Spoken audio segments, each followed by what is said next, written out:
سال 1985۔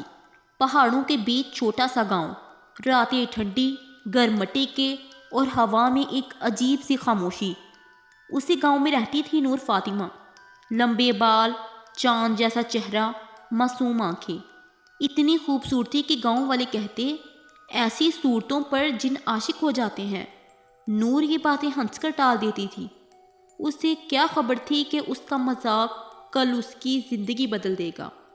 ایک رات نور چکی پر گندم پیس رہی تھی، ہوا چل رہی تھی اور چراغ کی روشنی بار بار بجھ جانے کو تھی۔ نور نے گردن موڑی اور اسے محسوس ہوا کہ پیچھے کوئی کھڑا ہے۔ کون ہے؟ بس سناٹا تھا، مگر دل میں عجیب سا خوف اتر گیا۔ پھر اچانک چراغ بجھا اور ہوا میں بہت نرم آواز ابھری، ڈر مت، میں تمہیں کبھی نقصان نہیں پہنچاؤں گا نور۔ نور کا دل دھڑک اٹھا۔ یہ آواز انسانی نہیں تھی، نہ مکمل مردانہ، نہ عورت جیسی، بلکہ ایک سرگوشی جو روح تک اتر جائے۔ نور بھاگ کر گھر چلی گئی، مگر وہ آواز، وہ احساس اس کے ساتھ ہی رہا۔ اگلی چند راتوں میں نور نے عجیب تبدیلیاں محسوس کیں۔ اس کی چوکی پر بیٹھے بیٹھے ہوا اس کے گرد گھومتی، جب کوئی خطرہ پاس آتا تو کانوں میں سرگوشی ہوتی، نور پیچھے دیکھو۔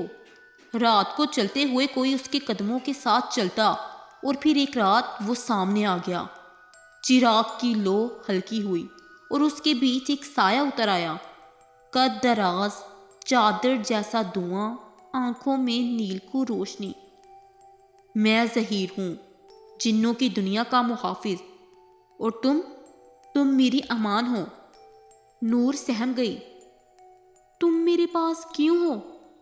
ظہیر آہستہ سے بولا، کیونکہ تم پچھلے جنم میں مجھ سے وعدہ کر کے گئی تھی کہ اگلی زندگی میں بھی تم میری رہو گی۔ نور کے ہاتھ کانپنے لگے۔ میں نے کب؟ کیسا وعدہ؟ ظہیر نے ہاتھ بڑھایا۔ فضا میں ایک دھند سی بنی اور اسی دھند میں ایک منظر ابھرا، ایک پرانی دنیا، ایک جنگل، ایک لڑکی جو نور جیسی ہی تھی، اس کا پرانا جنم۔ وہ لڑکی ظہیر کے ساتھ دوڑ رہی تھی اور پیچھے دشمن جن ان دونوں کا پیچھا کر رہے تھے۔ وہ لڑکی چیخ کر کہہ رہی تھی، اگر میں مر بھی گئی تو اگلی زندگی میں پھر ڈھونڈ لوں گی تمہیں، یہ میرا وعدہ ہے۔ نور کی آنکھوں سے آنسو بہنے لگے، دل جیسے کسی نے پکڑ لیا ہو۔ دن گزرتے گئے، ظہیر نور کی حفاظت پر مامور تھا، لیکن اس کی محبت سے زیادہ قبضہ لگنے لگی تھی۔ وہ نور سے کہتا، رات کو باہر نہ جانا، اس سے بات نہ کرنا، فلانا لڑکا تجھے پسند کرتا ہے، اس سے دور رہو، تم میری وعدے کی امانت ہو۔ نور نے پہلی بار زور سے کہا، میں انسان ہوں ظہیر، تمہارا جنی قانون نہیں مانتی۔ ظہیر کی آنکھوں میں غصہ بھڑک اٹھا، اگر میں تمہیں چھوڑ دوں تو وہ تمہیں لے جائے گا۔ نور حیران، کون؟ ظہیر نے آہستہ سے کہا، میرا بھائی زار، وہ تم سے نفرت کرتا ہے، وہ تمہیں اپنے ساتھ لے جائے گا، خواہ جان لے کر ہی کیوں نہ ہو۔ ایک رات نور تنہا بیٹھ کر رو رہی تھی، دروازہ خود بخود کھلا اور سامنے ایک دوسرا جن کھڑا تھا، سیاہ سرخ آنکھوں والا، طاقتور۔ اس کی موجودگی سے کمرہ ہلنے لگا۔ میں زار ہوں اور تم نے میرے بھائی کو کمزور کر دیا ہے۔ نور کانپ گئی، میں نے کیا کیا؟ میں تو…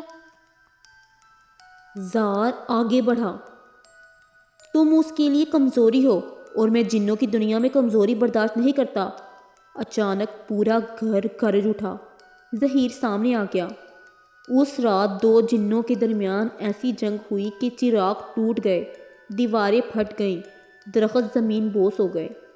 نور چیخ رہی تھی، بس رک جاؤ، مگر جنوں کی جنگ محبت نہیں سنتی۔ زار نے آخری وار کرنا چاہا، نور کے سامنے اپنا ہاتھ اٹھایا، اور اس سے پہلے کہ وہ وار کرتی، ظہیر نور کے آگے آ گیا۔ وار ظہیر پہ لگا، وہ زمین پر گر پڑا۔ نور چیخ مار کر بیٹھ گئی۔ ظہیر کے ہاتھ میں نور کا دوپٹہ تھا۔ وہ دھیرے سے کہہ رہا تھا، میں نے پچھلے جنم میں تمہیں کھو دیا تھا، اس بار کھونا نہیں چاہتا تھا، لیکن شاید محبت روکنے سے نہیں، چھوڑ دینے سے پوری ہوتی ہے۔ زار غائب ہو گیا اور ظہیر دھیرے دھیرے دھند میں بدلنے لگا۔ نور رو رہی تھی، ظہیر مت جاؤ۔ ظہیر کی آخری سرگوشی، تم آزاد ہو نور، اور یہی میری محبت ہے۔ وہ ہوا میں تحلیل ہو گیا، نور کی آنکھوں میں ہمیشہ کے لیے نمی چھوڑ کر۔ کئی سال بعد نور بوڑھی ہو چکی تھی، مگر آج تک اسے رات کو وہ ٹھنڈی ہوا محسوس ہوتی تھی جو ظہیر چھوڑ گیا تھا۔ ایک رات اس نے آسمان کی طرف دیکھا اور مسکرا کر کہا، میں نے وعدہ نبھایا اور تم نے محبت پوری کی۔ ہوا نرم سی چلی، جیسے کوئی جواب دے رہا ہو۔ تو دوستو اس کہانی سے ہمیں یہ سبق ملتا ہے، محبت قبضہ نہیں، آزادی ہے۔ کبھی کبھی جسے ہم روکنا چاہتے ہیں اسے چھوڑ دینا محبت کا سب سے خوبصورت ثبوت ہوتا ہے۔ تو دوستو اگر آپ کو میری کہانی پسند آئی تو میرے چینل کو ضرور سبسکرائب کریں۔